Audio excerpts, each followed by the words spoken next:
18 अप्रैल 2024 को UN security council UNSC में एक ऐतिहासिक प्रस्ताव पर वोटिंग हुई।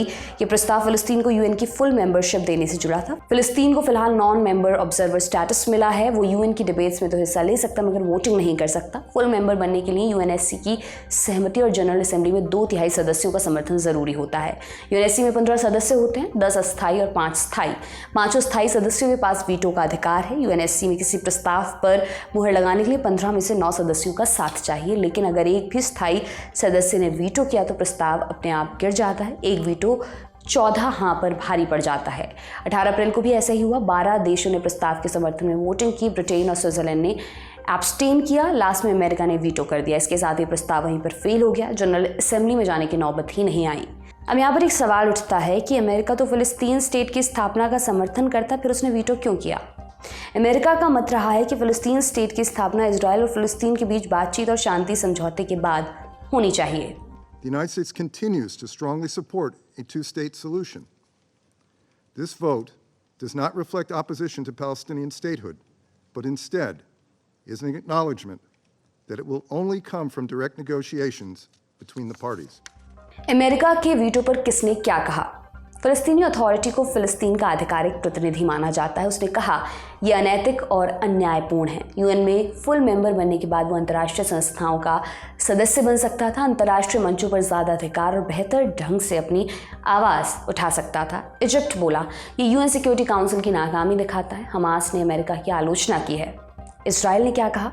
विदेश मंत्रालय ने प्रेस रिलीज जारी किया, लिखा कि जो 7 अक्टूबर 2023 के नरसंहार के बाद फिलिस्तीन स्टेट को फुल मेंबरशिप देने की वकालत करें, वो हमास के आतंकियों को उनके जघन्य अपराध के लिए नाम दे रहे हैं। फिलिस्तीनी अथॉरिटी ने आज तक 7 अक्टूबर की घटना की निंदा नहीं की है। वे यहूदियों के हत्यारों को पैसे देते हैं। वे स्टेटहुड के लिए ज़रूरी अहर्ताएँ पूरी नहीं करते। फिलिस्तीन की मौजूदा स्थिति क्या है? फिलिस्तीन इस समय 2 हिस्सों में बटा हुआ है, गाज़ा पट्टी और वेस्ट बैंक। दोनों का आपस में कोई तालमेल नहीं है, न सीमा में न शासन में। गाज़ा पट्टी पर 2007 से हमास का शासन है, जहां इसराइल पिछले 6 महीने से जंग लड़ रहा है, जबकि वेस्ट बैंक पर पीए का कंट्रोल है। पीए में फतह मूवमेंट का दबदबा है। ये भी एक समय तक चरमपंथी संगठन हुआ करता था। 1990 के दशक में उसने राजनीति में आने का फैसला किया। कहने को पीए पर वेस्ट बैंक का शासन है, मगर अधिकतर हिस्से इजराइल के कंट्रोल में है। फिलिस्तीन नागरिक अपनी मर्जी से वेस्ट बैंक में हर जगह नहीं जा सकते। कई इलाकों में इजराइल से परमिट लेनी पड़ती है। इन सबके अलावा इजराइल के अवैध सेटलमेंट्स की संख्या भी बढ़ रही है। ये सेटलमेंट्स वेस्ट बैंक के अंदर इजराइल के अवैध गांव हैं, जिन्हें ताकत के दम पर थोपा जा रहा है। इंटरनेशनल लॉ के हिसाब से स्टेट बनाने के लिए 4 ज़रूरी शर्तें हैं: तय सीमा, स्थायी आबादी, एक सर्वमान्य सरकार और दूसरे देशों के साथ संबंध बनाने की आज़ादी। फिलिस्तीन किन्हीं मानकों पर खरा नहीं उतरता। इसके बावजूद कि 139 देश उसको देश मानते हैं, फिलिस्तीन सही मायनों में संप्रभु नहीं है। फिलिस्तीन की सीमा निर्धारित नहीं है। 1947 के यूएन प्लान में जो तय हुआ था, आज की स्थिति उससे काफ़ी बदल चुकी है।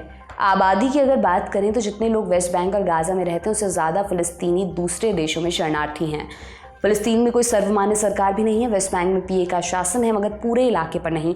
पीए को फिलिस्तीन का आधिकारिक प्रतिनिधि माना जाता है, लेकिन गाज़ा पट्टी में उनकी नहीं चलती। इसी तरह हमास का वेस्ट बैंक में कोई कंट्रोल नहीं है। हमास को कई देशों ने आतंकवादी संगठन घोषित कर रखा। और तो और हमास का मकसद इजराइल को जड़ से मिटाना है।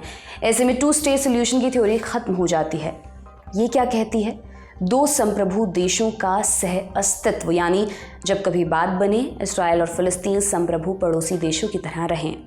चौथी बात, चूंकि फिलिस्तीन यूएन का फुल मेंबर स्टेट नहीं है, इसलिए दूसरे देशों के साथ सामान्य डिप्लोमेटिक संबंध बनाने और द्विपक्षीय समझौते में भी मुश्किल होती है।